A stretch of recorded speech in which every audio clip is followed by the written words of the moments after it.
Overall, Jesus' formative years were relatively simple. But one day, the boy Jesus becomes a man who challenges an empire and earns the name King of Kings.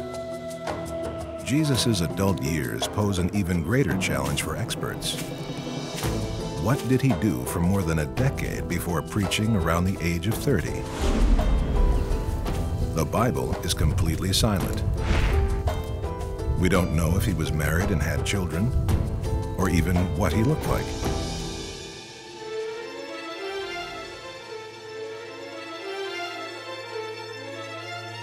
Some of the oldest known images of Jesus are hidden here, under the streets of Rome.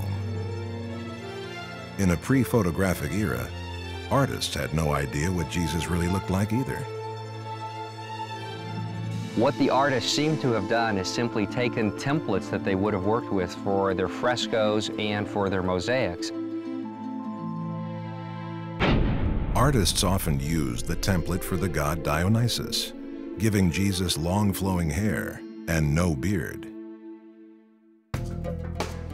When Christianity spread north into Europe, the face of Jesus morphed into that of a European. But what we should imagine is Jesus looking like a typical Jewish man from Galilee. If I wanted to guess what Jesus would have really looked like, I would presume he would have had dark, if not black hair. He would have had a stubbly beard that he wouldn't have shaved too often, and he would have been fairly dark. Dark, of course, from being out in the sun.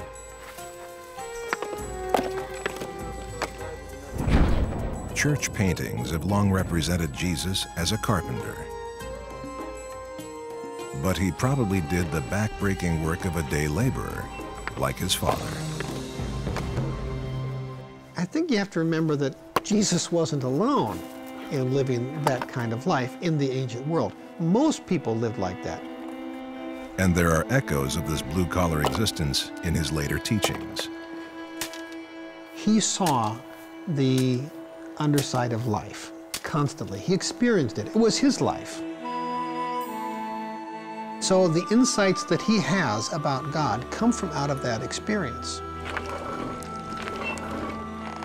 As a hired hand, Jesus would have been forced to leave tiny Nazareth on foot to look for work.